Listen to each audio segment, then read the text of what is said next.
ഇപ്പോൾ P M ശ്രീയുമായി ബന്ധപ്പെട്ട് നമ്മളൊക്കെ പ്രതികരിക്കുന്നുണ്ട്. ഇപ്പം ഞാനൊരു കല്യാണത്തിന് പോയി. അവിടെ ഒരു കടുത്ത മുസ്ലിം ലീഗിൻ്റെ ഒരാളുണ്ട്. ഒരു 58 വയസ്സുള്ള ഒരാൾ. വ്യക്തിനൊന്നും ഞാൻ പറയുന്നില്ല. കുറേ ആൾക്കാർ ഇരിക്കണം.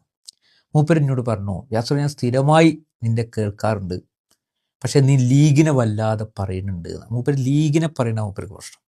അപ്പോൾ ഞാൻ 2 കാര്യങ്ങൾ ചോദിച്ചു. ഒന്ന്, പി എം ശ്രീയുമായി ബന്ധപ്പെട്ടല്ലേ ചോദിച്ചു. അപ്പോൾ ഞാൻ കുറച്ച് ഉറക്കനെ തന്നെ, എന്നാൽ ഞാൻ സംവാദമായിക്കോട്ടെ, പി എം ശ്രീയുമായി ബന്ധപ്പെട്ടല്ലേ അതോ സംഘപരിവാര നിയമനവുമായി ബന്ധപ്പെട്ടോ എന്ന് ചോദിച്ചു. അപ്പം എന്നോട് പറഞ്ഞു, പി എം ശ്രീ കഴിഞ്ഞ സർക്കാർ ശരിയാണ്, അതിനെതിരെയും സംസാരിച്ചിട്ടുണ്ടല്ലോ. അപ്പോൾ തൊട്ടടുത്തിരിക്കുന്ന ഇതേപോലെ നമ്മളെ വീക്ഷിച്ചു കൊണ്ടിരിക്കുന്ന അയാളും ഒരു ലീഗിൻ്റെ അനുഭാവിയാണ്.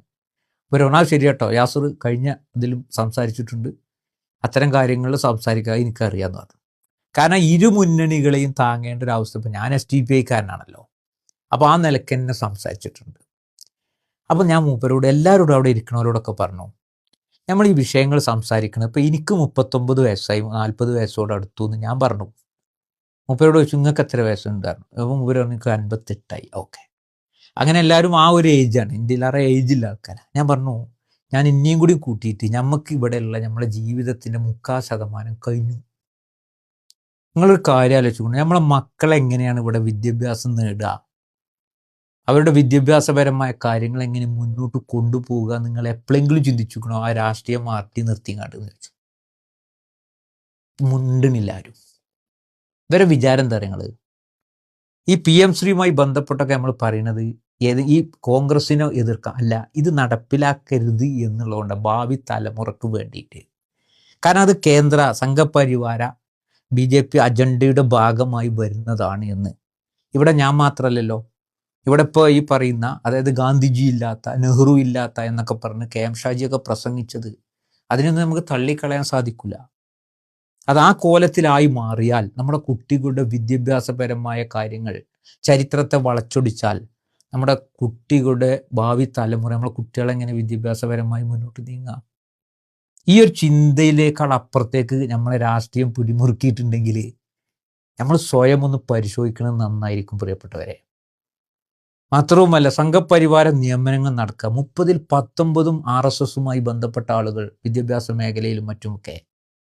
എങ്ങോട്ടാണ് നമ്മുടെ നാട് പോയിക്കൊണ്ടിരിക്കുന്നത് എന്ന് ചോദിച്ചാൽ, ആ ചോദിക്കുന്നവനെ രാഷ്ട്രീയം നോക്കി എൻ്റെ രാഷ്ട്രീയക്കാർ ഭരിക്കുമ്പോൾ അത് ചോദിക്കണ്ട എന്ന് നിങ്ങൾക്ക് തോന്നിയിട്ടുണ്ടെങ്കിൽ അത് നിങ്ങളെ കൂടി മക്കളോട് ചെയ്യുന്ന ക്രൂരതയാണ് എന്ന് നിങ്ങൾ സ്വയം ഒന്ന് വിലയിരുത്തിയാൽ മതി. പിന്നെ ഇപ്പോൾ ഇവർ തെറി വിളിക്കുക എന്ന് പറഞ്ഞു കഴിഞ്ഞാൽ നിങ്ങളൊന്ന് ആലോചിച്ച് നോക്കുക. ഞാൻ എപ്പോഴും പറയും, നമ്മളെയൊക്കെ അത്ഭുതപ്പെടുത്തിക്കൊണ്ട് പാണക്കാട് മൊയ്നലി തങ്ങൾക്ക് തോന്നിയ ദിവസം കിട്ടിയിട്ടുണ്ട്. എന്നോട് പല ആൾക്കാരും, ഈ ലീഗിൻ്റെ ആളുകൾ പ്രൊഫൈലുകൾ എന്താ തെറിവിളിയിലെ. എനിക്കതൊരു പ്രശ്നമല്ല. തിരിച്ച് ഒരു തെറിവിളി ഗണത്തിലേക്ക് നിങ്ങൾ കൂട്ടണ്ട.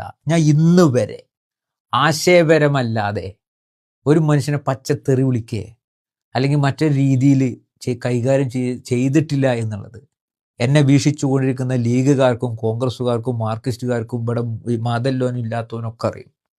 ആശയ സംവാദങ്ങളാണ് വേണ്ടത്. അവിടെ ആശയം നശിക്കുമ്പോഴാണ് ഇത്തരത്തിലുള്ള തെറിവിളികളുമായി വരുന്നത്. ആലോചിക്കുക നിങ്ങൾ.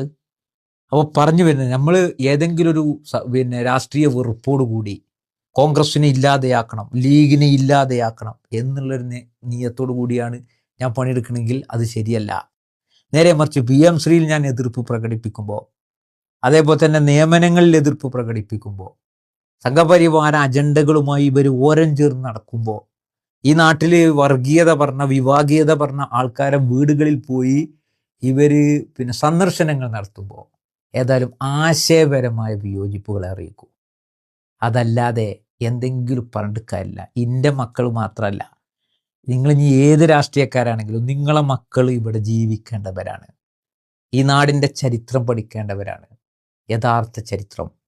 അവിടേക്ക് ഇത്തരം കാര്യങ്ങൾ വരുമ്പോൾ അതിനെതിരെ പ്രതികരിക്കുന്ന ആളുകളെ നിങ്ങൾ ഈ ചെയ്യുന്നുണ്ടല്ലോ, സ്വന്തം മക്കളോട്, സ്വന്തം കുടുംബത്തിലെ മക്കളോട്, സ്വന്തം നാട്ടിലെ മക്കളോട്, ഭാവി തലമുറയോട് നിങ്ങൾ ചെയ്യുന്ന ക്രൂരതയാണ് നിങ്ങളുടെ ഈ രാഷ്ട്രീയത്തെ താങ്ങിയുള്ള ഇതിനെതിരെ പ്രതികരിക്കുന്നവർക്ക് നേരെ നിങ്ങൾ തിരിയുന്നത് എന്ന് നിങ്ങൾ സ്വയം മനസ്സിലാക്കിയത് നന്നായിരിക്കുമെന്ന് ഓർമ്മപ്പെടുത്തി, ഇനിയും ആശയപരമായ വിയോജിപ്പുകളും ആശയപരമായ അനുകൂലങ്ങളുമായിട്ട് കാണാം എന്നും ഓർമ്മപ്പെടുത്തി നിർത്തുന്നു. നന്ദി.